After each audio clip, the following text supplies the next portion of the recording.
edição de hoje você vai ver: Secretaria de Urbanismo reivindica a nota do ranking ambiental paulista.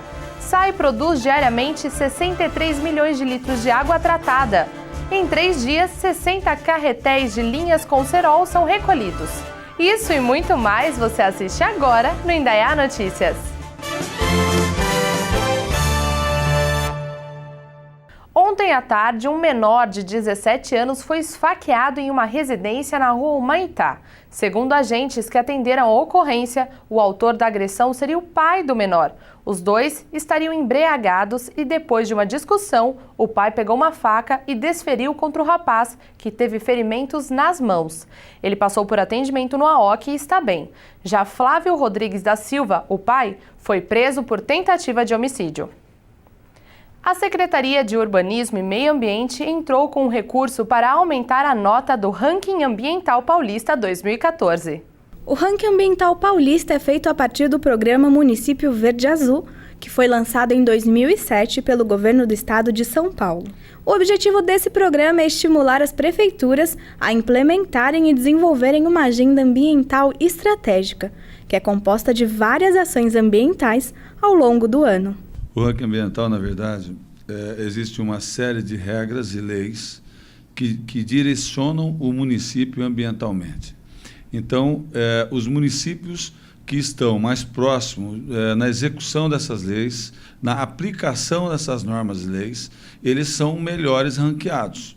Então, na verdade, esse ranking, ele mostra quais são os municípios que estão mais antenados, que estão mais ligados às questões ambientais dentro das normas estaduais. Em 2012, a cidade tinha garantido o 69º lugar. Em 2013, a pontuação de Indaiatuba diminuiu e a sua posição no ranking foi no número 110. Já no ano passado, a posição da cidade voltou a subir, ficando no 98º lugar. Segundo o secretário de Urbanismo e Meio Ambiente, José Carlos Celoni, a cidade entrou com um recurso para rever a nota, que foi de 81,28. O município Verde Azul, que é esse ranking estadual, não eram todos os municípios do estado que faziam aderência a isso. Começou com 200 municípios, o ano passado foi 400 municípios, e esse ano já está acima de 600 municípios. Então, proporcionalmente, esse ano é a nossa melhor nota, proporcionalmente. E quando você analisa a planilha das notas que você obteve, você analisa também das notas que você não teve. E nós, em algumas notas que nós não tivemos, nós mandamos essas documentações. Essas documentações estavam inseridas em todo o processo. Então, nós pedimos que reavaliassem esses documentos específicos em alguns pontos. Dia 5 de janeiro, ontem, foi o último dia para entrar com um recurso que pode aumentar a nota da cidade e o seu posicionamento no ranking. Que essa avaliação nesses documentos que nós enviamos vai nos dar uma colocação melhor. Não que isso mude muito para Indaiatuba. O importante é ter o selo, o importante é estar dentro, é ter o selo que o município está dentro do município do Verde Azul, que propicia para a gente a possibilidade de conseguir verbas, é pré-requisito para algumas coisas na Secretaria de Meio Ambiente. Então, isso é muito importante. O mais importante para a gente é estar dentro dos municípios que fazem parte desse projeto. O secretário ainda afirma um melhor posicionamento da cidade no ranking de 2015. E que para o próximo ano nós estamos já projetando novos projetos, atender melhor todos os requisitos, que com certeza no próximo ano nós vamos ter uma colocação bem melhor do que a deste ano ainda. Esse é o nosso projeto. Foi decidido ontem pelo ministro das Cidades, Gilberto Kassab, em acordo com o Departamento Nacional de Trânsito, o DENATRAN, o adiamento para a obrigatoriedade dos extintores com carga ABC nos veículos. Dessa forma, motoristas que reclamaram da dificuldade de encontrar o extintor terão mais tempo para equipar o carro. Após os 90 dias de prorrogação, os condutores que não cumprirem a determinação podem ter de pagar R$ 127,69 de multa e ainda perder 5 pontos na carteira de habilitação. E agora a gente confere onde vão estar funcionando os radares amanhã aqui na cidade.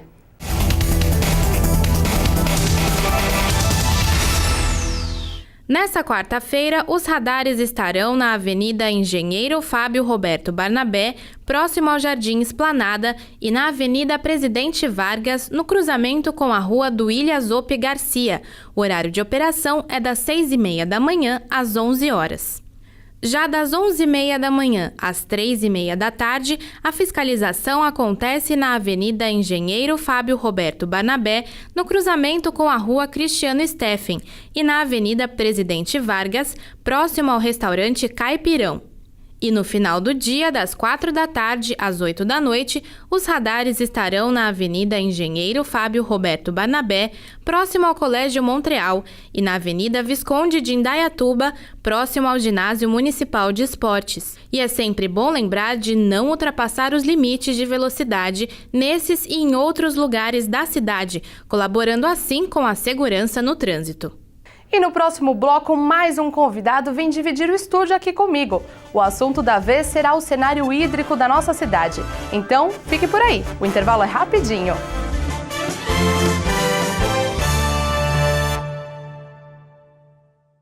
E você aí de casa sabe que a gente está fazendo um balanço sobre 2014, contando um pouquinho de todas as áreas do nosso município. Quem está aqui hoje comigo no estúdio é o Nilson Gaspar, superintendente do SAI, que vai fazer um balanço comigo sobre o nosso cenário hídrico de 2014, certo? Seja bem-vindo de novo, que não é a primeira vez que ele está aqui com a gente no Indaiá Notícias. Vamos conversar um pouquinho sobre 2014? Vamos falar um pouquinho, um prazer estar aqui com vocês aqui na TV Indaiá e vamos fazer um panorama do que aconteceu em 2014. Foi um ano aí com muita coisa, né? Um ano difícil para todos, aí, principalmente para o abastecimento público, que nós tivemos essa questão hídrica muito forte aí, e difícil não só para Indaiatuba, mas para a região sudeste de um modo geral.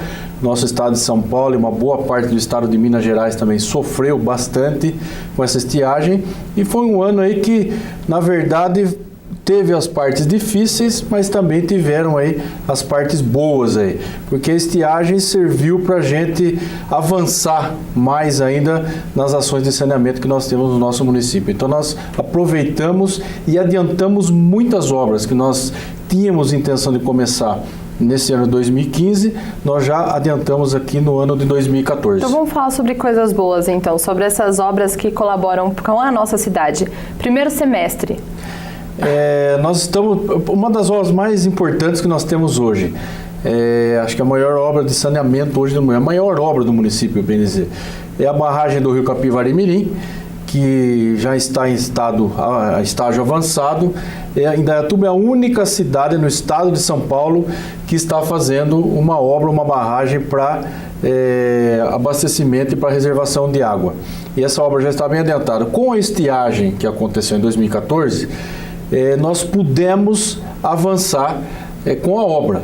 Nós estávamos com a previsão dessa obra para 2016, início de 2016, nós conseguimos aí avançar com essa obra. A gente vai poder entregar a barragem do Rio Mirim em meados de 2015, agora, no meio do ano de 2015. Então adiantou bastante.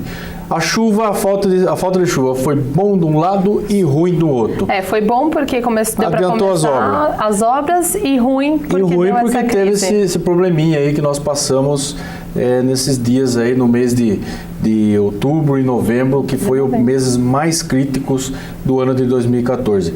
E outras obras que nós estávamos previstas para o ano agora de 2015, nós já adiantamos para 2014. Uma delas, nós substituímos uma adutora lá na estação de tratamento do Pimenta, que vai até a estação de distribuição lá no Joia, é a ETA 3 para a ETA 2.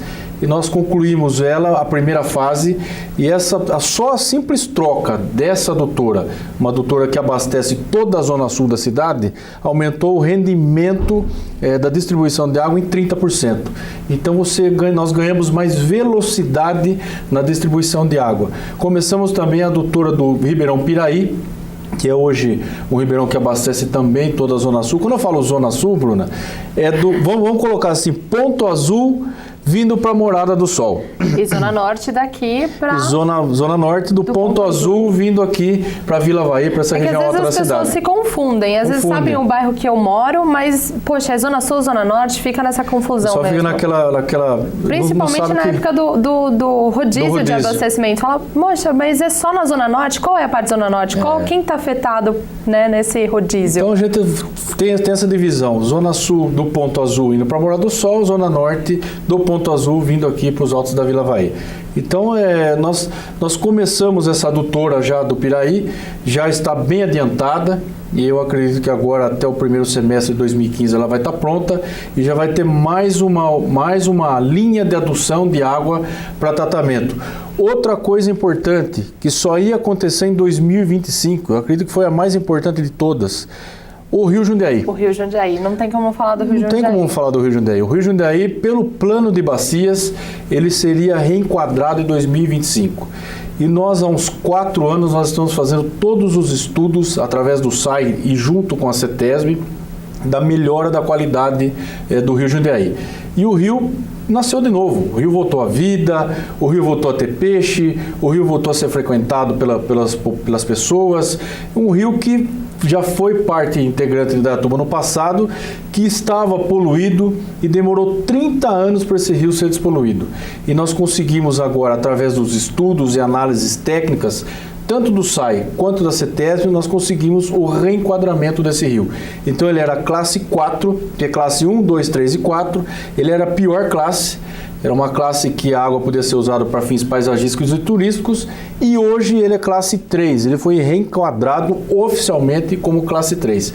E aqueles que têm dúvida, vão lá ver o rio, que o rio, você enxerga o fundo do rio, a água está limpa, você vê os peixes nadando no rio, muita gente pescando, voltou a ter pesca, até nós estamos tendo que fazer uma fiscalização agora que tem pessoas passando rede no rio e nós estamos segurando isso, porque o rio está lá, está começando a se recuperar, está voltando à vida, então não tem porquê estar passando rede. Tem que ter um cuidado, né? Não é só recuperar, mas tem que ter um cuidado para mantê-lo e ele poder também colaborar com a cidade. Sim, e nós utilizamos ele agora no período da seca. Aliás, o Rio Jundiaí hoje faz parte do desenvolvimento de Indaiatuba.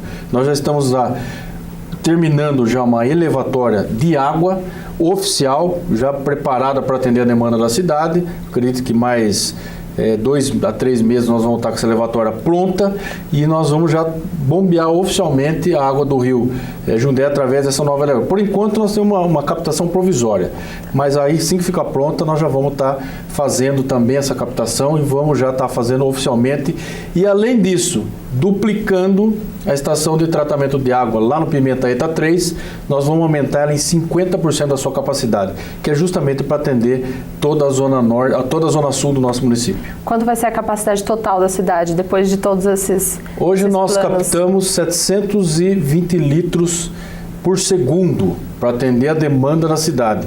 Nós vamos passar a captar, nós vamos ter uma oportunidade, nós vamos ter uma elasticidade.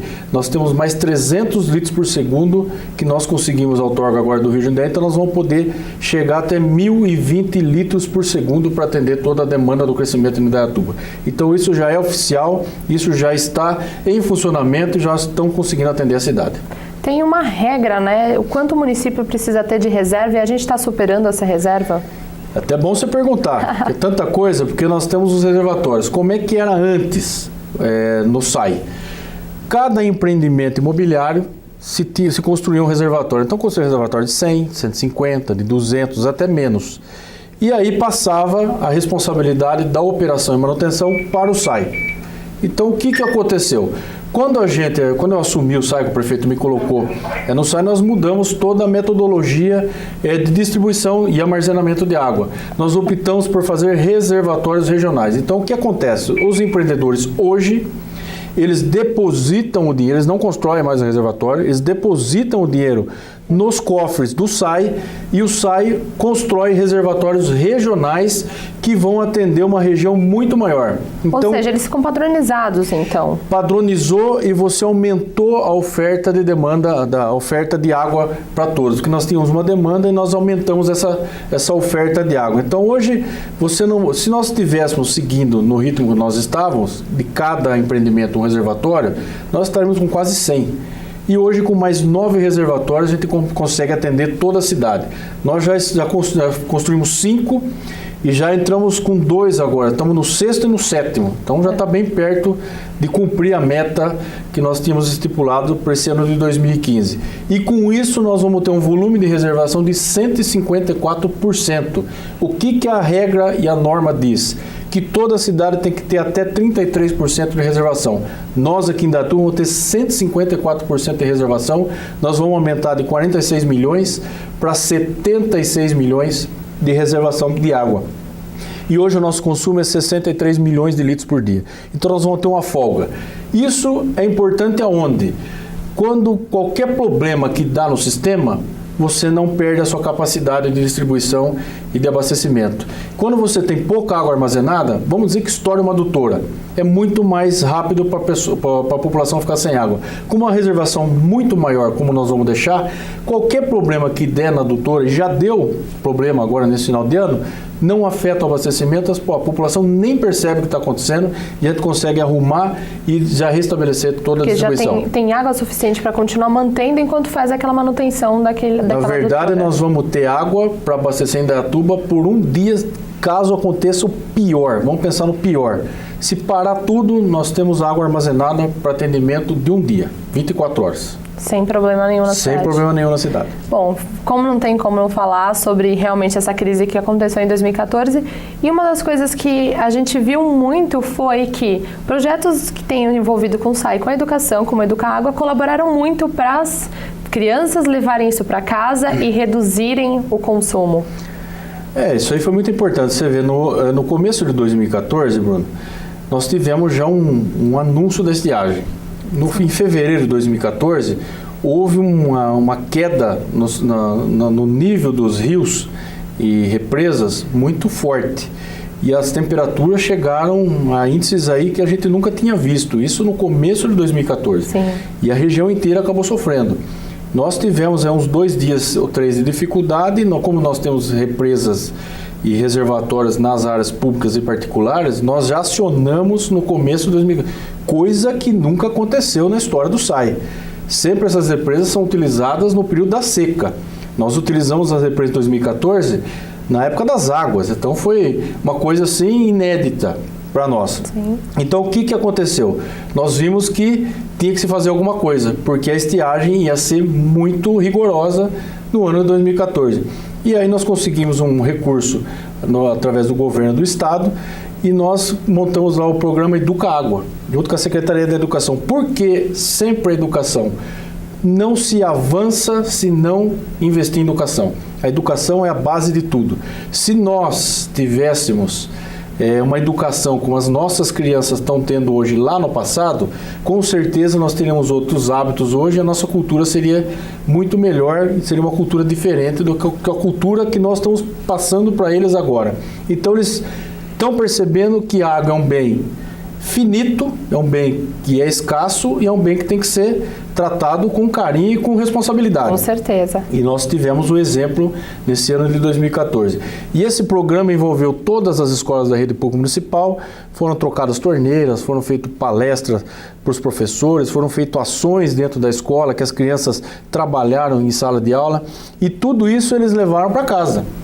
Então você vê, no mês... deu o reflexo que deu. E deu o reflexo, foi o que ajudou. Quando entrou a estiagem forte, que ela entrou em agosto para frente, setembro, outubro, novembro, vamos pegar esses 3 meses aí, em setembro nós tínhamos, com o programa Educaágua, nós conseguimos reduzir na cidade 24% do consumo. Uhum. Em setembro, mesma coisa. Em novembro, nós conseguimos reduzir 26% do consumo na água. Isso foi o reflexo do trabalho feito com as crianças e com os pais também que foram até a escola e que nós fizemos palestras e levamos a educação ambiental até eles. Então muita gente mudou o hábito, aquele negócio de lavar a calçada com esguicho, uns tempos para cá você percebeu que melhorou. Usa só a vassoura para dar, né? Melhorou. Limpar. Antes o pessoal lavava com esguicho. Sim, eu cheguei não vou culpar ninguém, não vou criticar ninguém. Foi a cultura que foi ensinada, a cultura da abundância, a cultura da fartura. Então precisou criar um novo hábito. E aí o pessoal começou a varrer a calçada. Começaram a utilizar água de lavar, máquina de lavar roupa, para lavar o quintal, os banhos, principalmente os mais jovens que reduziu-se o tempo, ficam bastante tempo lá no chuveiro. Tem jovem aí, eu sei porque eu tenho lá em casa, gente. E lá tem que bater na porta também, que se largar, fica lá, esquece da vida. Então, 5 minutos é um tempo ideal para você estar... Foi uma reeducação da família. Uma reeducação para a família. Outra coisa, escovar o dente. Molha a escova, fecha a torneira, escova o dente, depois abre a torneira e enxágua a escova. Imagine 226 mil habitantes fazendo isso. Quanto que não economiza? Lava a louça. As donas de casa às vezes deixavam a torneira aberta, escorrendo, perdia aquele detergente. Hoje não, elas molham, passa o detergente e depois enxágua de uma vez. Quanto não economiza? Então isso reflete no bolso. Isso acaba ajudando no bolso. Foi uma reeducação da população que trouxe muitos bons fluidos pra gente. Certo? Estamos vendo o lado positivo de tudo isso aí. Eu acho que foi bom pra gente aprender. Nós aprendemos. E 2015? Planos para 2015? 2015 agora nós estamos aí com um conjunto de obras muito grande. Você vê, a prefeitura hoje tem 40 obras. Só o SAI tem 33. Então, juntando as da prefeitura com os do SAI, são 73 obras que estão aí em vigência. E o SAI vai avançar muito agora nesse ano de 2015, porque nós precisamos avançar mais do que nós já avançamos, porque vai ser um ano difícil. A previsão que vai se ter uma estiagem prolongada também no ano de 2015. E nós estamos aí trabalhando e investindo bastante para que a gente consiga atender a população e ter água em abundância e qualidade para todos. Continua os programas ambientais, continua as obras. O prefeito agora nesse comecinho de ano vai estar anunciando uma série de novidades que nós vamos estar colocando lá no SAI. Vai ser bom para as empresas, nós vamos fazer lá um sistema inovador na nossa estação de tratamento.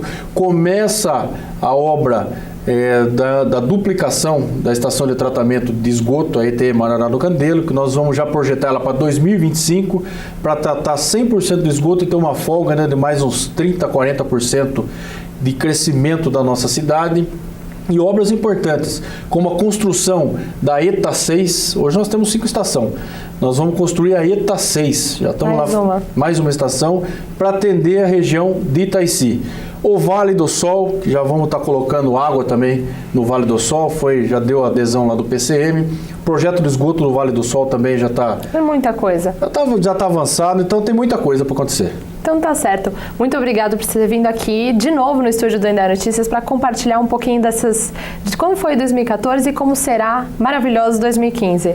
Eu que agradeço e espero voltar mais vezes, porque tem muita coisa para a gente falar. Você vê que se deixar, a gente chega aqui. Então, eu só quero agradecer a você, a toda a equipe aqui da TV Indaiá e aos nossos telespectadores aí que estão sempre junto com vocês. Então tá certo. Para vocês de casa, o Indaiá Notícias continua. Vamos conferir a previsão do tempo.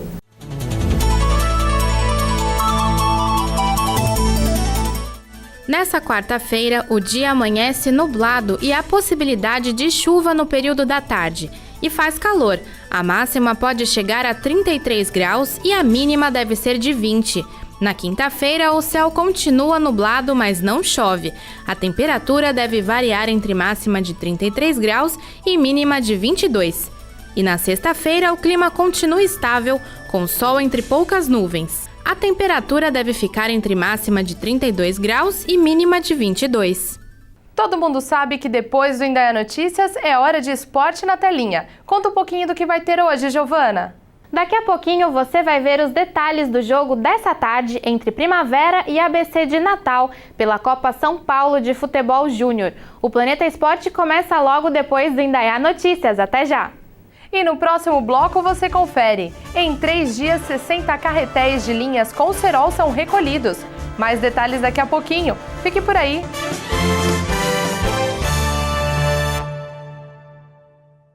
E a Operação Verão continua. Até março, a Defesa Civil vai efetuar ações para conscientizar a população sobre os riscos comuns nessa época do ano. Ontem, o foco foi o cerol. O cerol é uma mistura aplicada em linhas de pipa que permite que ela corte outros papagaios. Por ter em sua composição cola e vidro, coloca a vida das pessoas em risco. Em janeiro, por causa das férias escolares, aumenta a incidência de utilização do cerol e, por isso, o trabalho de orientação é intensificado nesse período. Então, nós trabalhamos nessa área desde 2009, a pedido do prefeito e do secretário, para evitar acidentes. Então, nós vamos intensificando isso, principalmente no período de férias, no começo do ano e no meio do ano.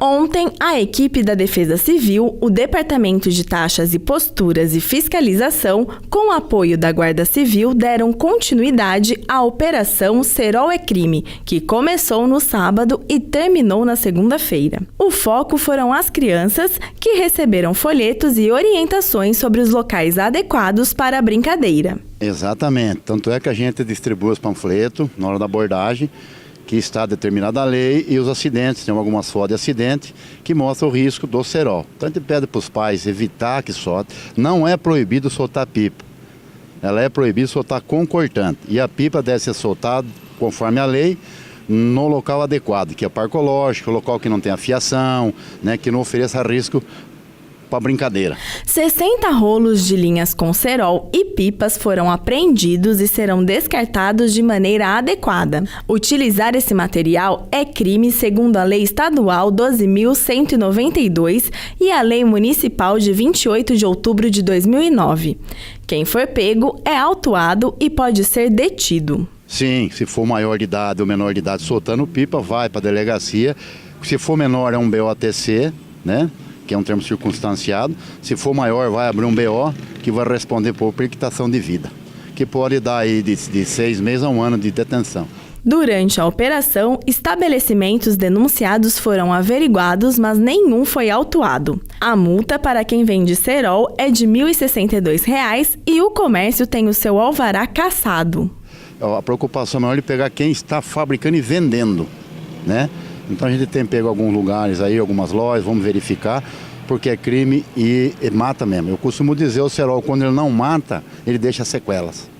Nas averiguações realizadas ontem, um menor de idade foi encaminhado à delegacia. Foi emitido um termo circunstancial e o responsável foi chamado para prestar esclarecimentos. O menor e o pai foram liberados no mesmo dia. Terça-feira é dia de educação e no nosso quadro o pedagogo e psicanalista Nelson Gervoni vai nos contar sobre uma doença séria, a depressão.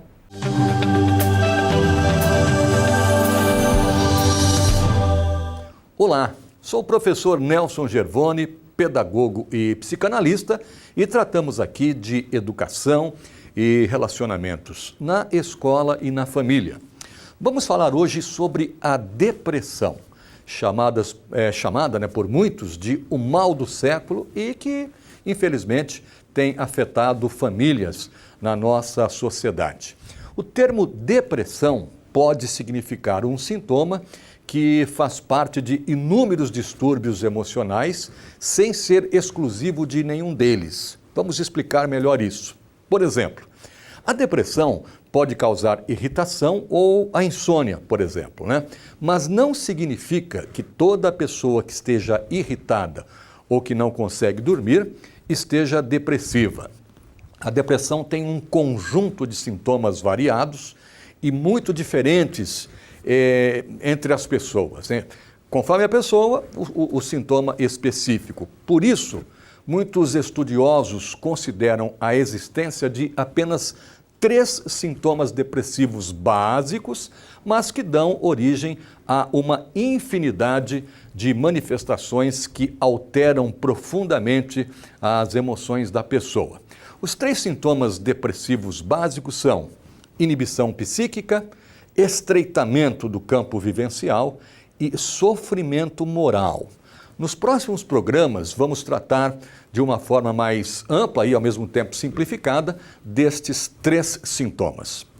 E se você desejar, pode mandar um e-mail para a gente, sugerindo um assunto sobre educação, relacionamentos na escola, na família, enfim. E você manda esse e-mail para nelson.gervoni@gmail.com. E um forte abraço. E agora é hora de conferir as vagas disponíveis no PAT aqui da nossa cidade.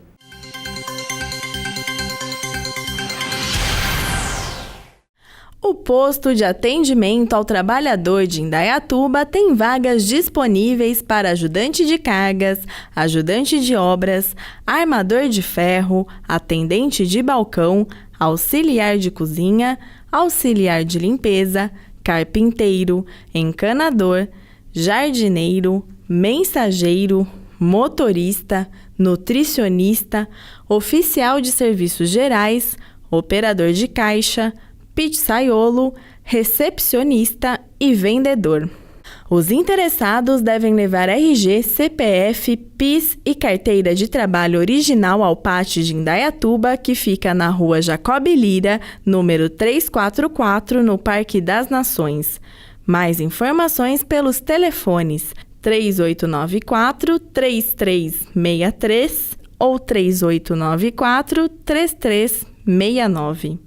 E uma notícia muito boa. Aqui em Indaiatuba tivemos 243 aprovações nos 3 principais vestibulares do país. Foram 102 aprovados para a segunda fase da Unesp, realizada em dezembro, 60 aprovados para a segunda fase da FUVEST, que aconteceu nesse final de semana, e 81 aprovados para a segunda fase da Unicamp, que acontece no próximo domingo, dia 11. Boa sorte a todos! E o Indaia Notícias fica por aqui. Agora vem a Giovana contando tudo sobre o esporte da nossa cidade. E a gente se vê amanhã. Eu espero por você!